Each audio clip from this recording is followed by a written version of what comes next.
So the storm is over. Woohoo! We had lots of lightning. I was out here steam cleaning and flashes all over me. I thought I better put this thing down and get my ass in the shop. Petey showed up while I was in there. Boys came home. So what am I up to? Well, it needs a bath. I got some wiring things I gotta repair, and I'm having trouble with this fifth wheel.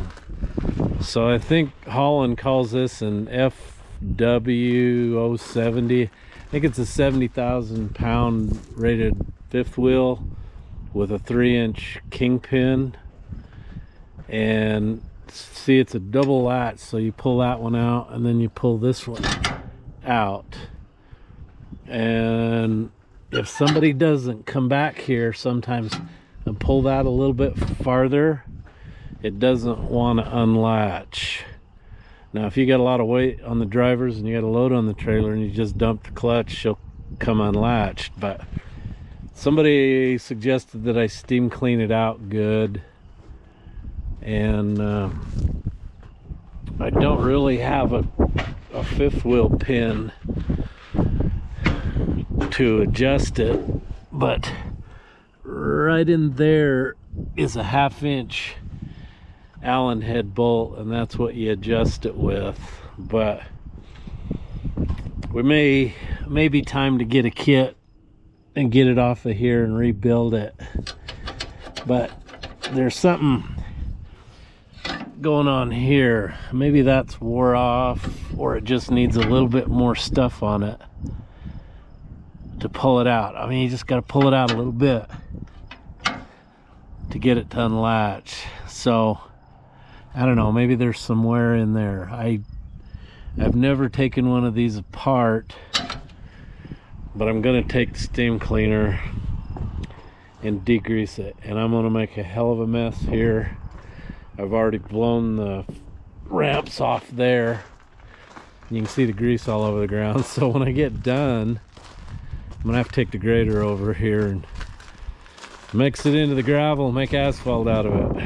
So these were how these trailers were originally designed, and you come, we have to put grease on these. You come skidding up there, and then the rollers transfer onto there, and it uses the rollers, and then the ramps skinny up to get a hold of the fifth wheel pin and line it up so that you don't run the roller flanges off and damage the ramps. So I have their conversion. If you look at the newer trailers, they have great big ears out here with a roller on them. And so I have all the stuff to weld that on here. And then what you do is you make a, like that there, you make a short ramp here, and then it rolls up the frame.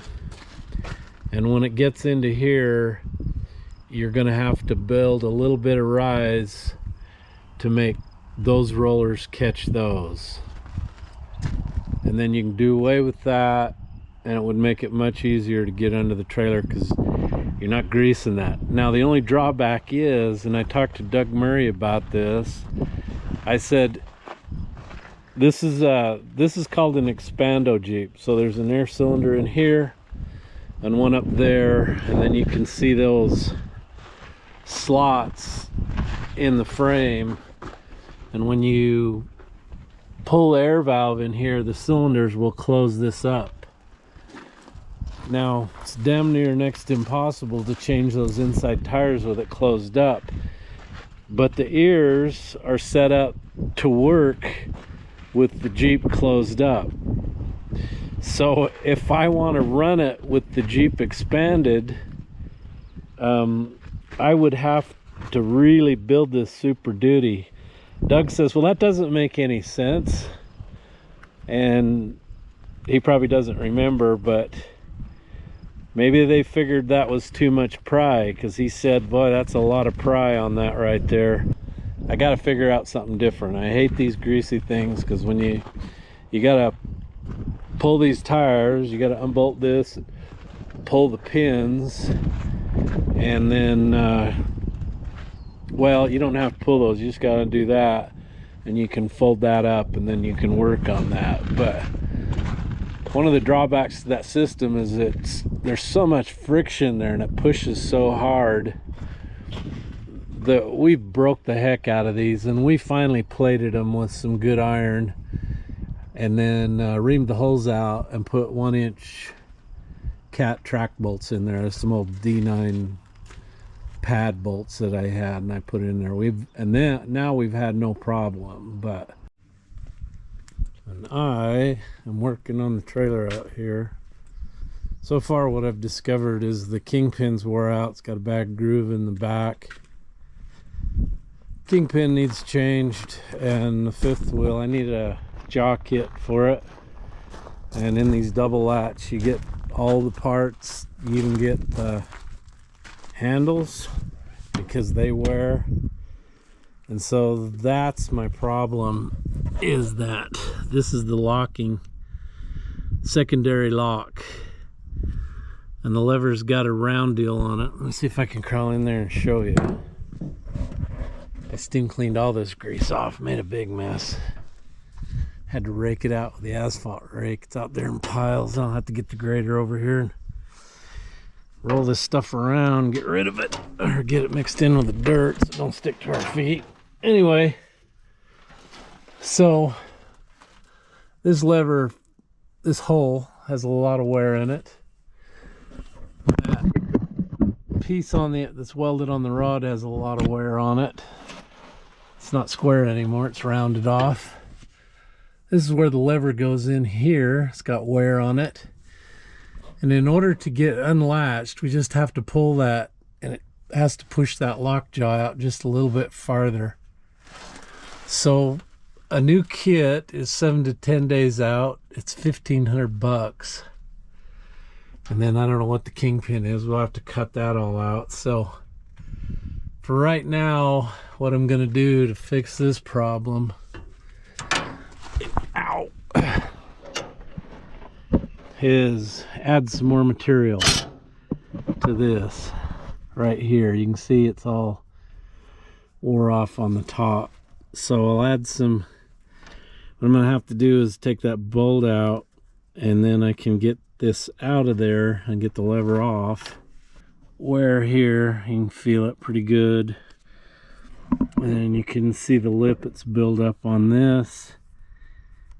And here it's got a piece sticking out. So that's the real cure, is just pull the plate off and put a kit in it, and then cut that kingpin out, fifth wheel pin, whatever you want to call it.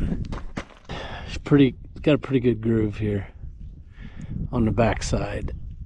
So it needs changed. It does. This Omega was one of their prototypes. So usually when somebody builds a prototype, you know, they find all kinds of things they could have improved on, and that's where I'm at. It needs some improvement. Ooh, that's hot. Ooh, that'll burn your fingers. Ha. So can you see that little corner in there? Right there. That's where it was. So I've added a good 1/2 inch, but by the time I grind it down, we'll be probably in the 3/8 department, which should work.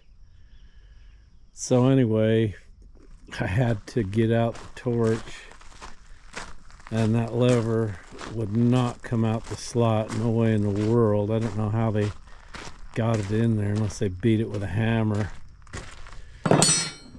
So there's the slot in there.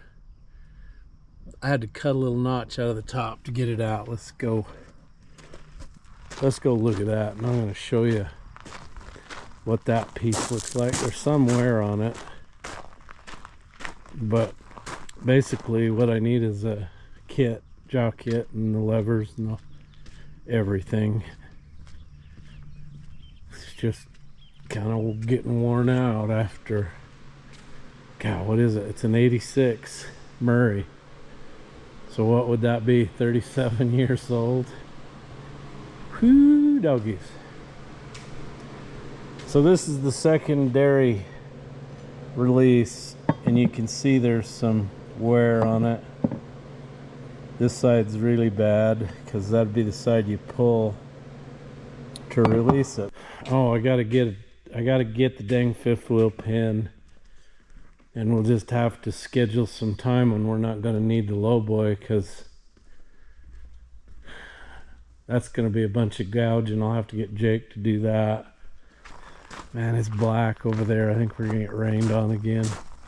That's definitely coming this way, so I need to hurry up and get done and get my stuff cleaned up. Out in the light, you can probably see this better. You can see how much is wore off of that. I was gonna put it up in there in the lock, see how sloppy it really is, but that's the lock right there. I got this 2x4 in there so I could get that thing in and out. It's got a spring on it. I don't want to have it fall out on me, but that's it right there.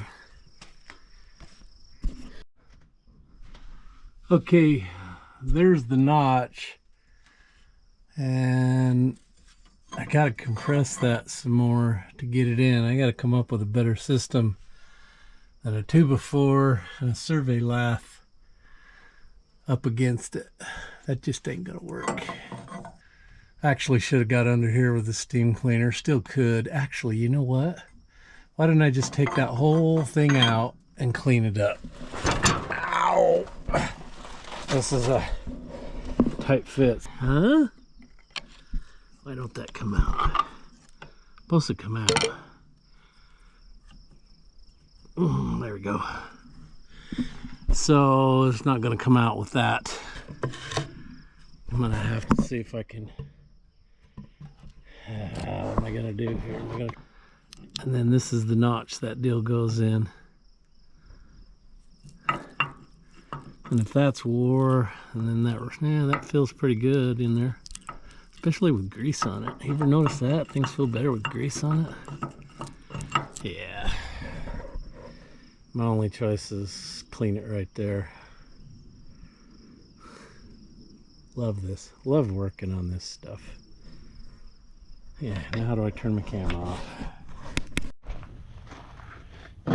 So I had Jake run a bead on this because this one side was so wore. And then I kind of ground it down and round it off. And it goes into this right here like that. So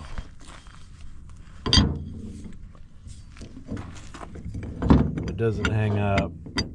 It's still pretty wore in there, but between building this up and then the amount I added on the end of the stop on the lever, we should be good. But this stuff's just getting wore out, as you can see. It's hard material. So anyway, my local truck shop said they can get me a kit. It's gonna be $1,500.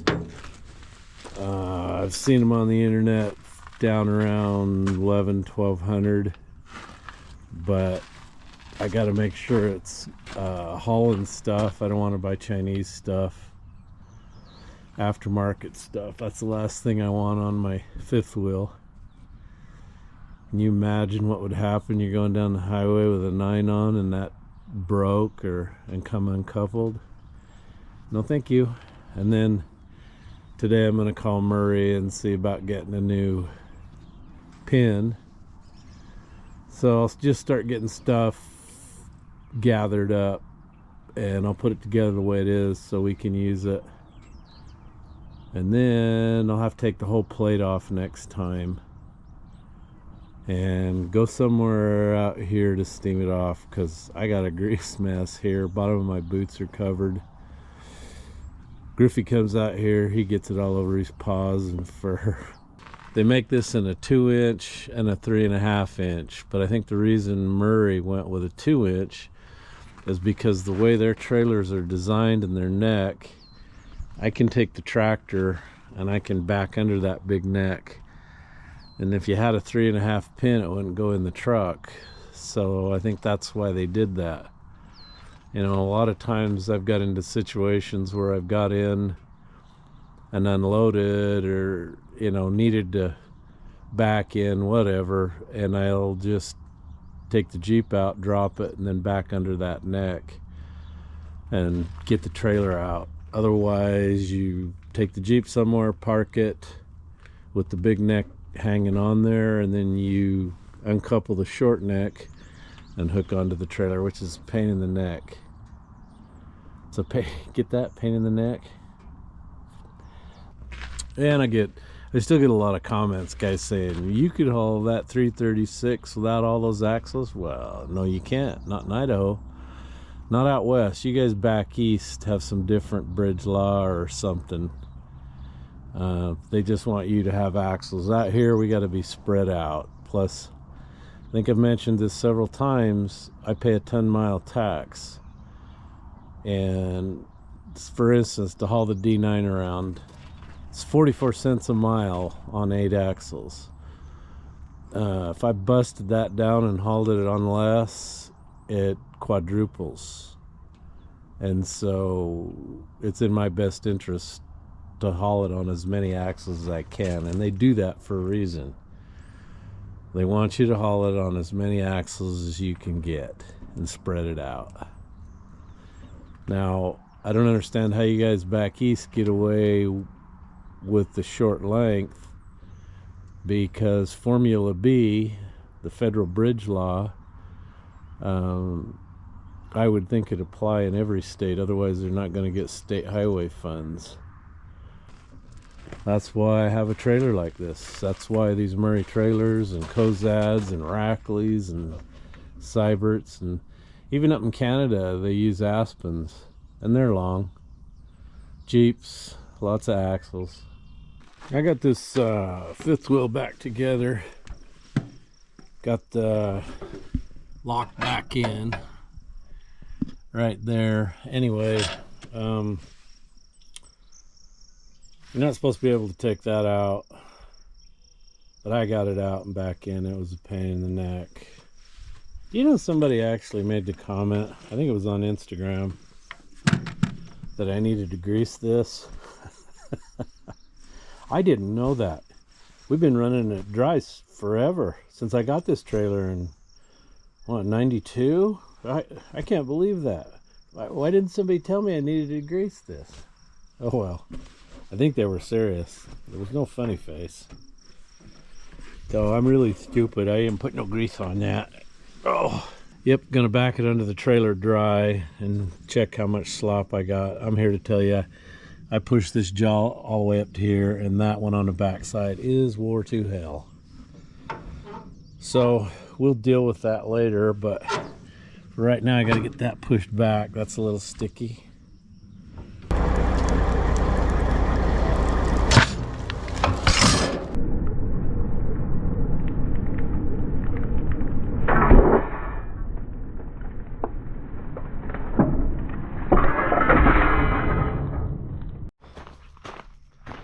Okay, so I got the truck together and pulled it away from here and graded that stuff around, but sun came out. You can still see the black blobs of oozing grease like there.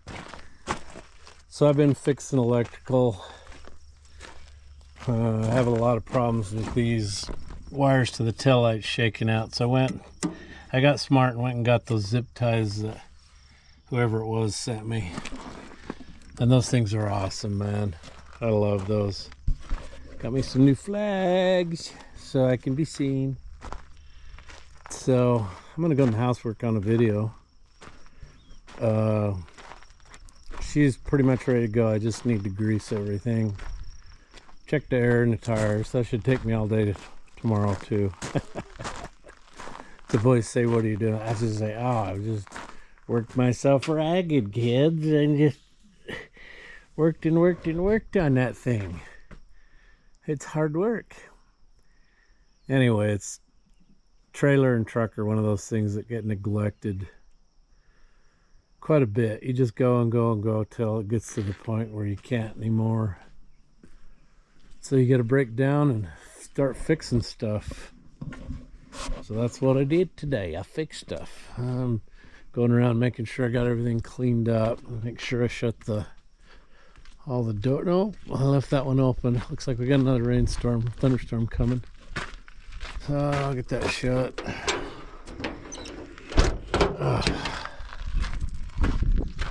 Anyway, you guys have an awesome Thursday. It is Thursday today. This weekend I've got to go look at some BLM jobs that are up for bid. Maybe pick up some work here. Oh, they don't do that. We're out the window here. There we go. Anyway, I'll go work on a video. I'm working on one of my Minnesota trip.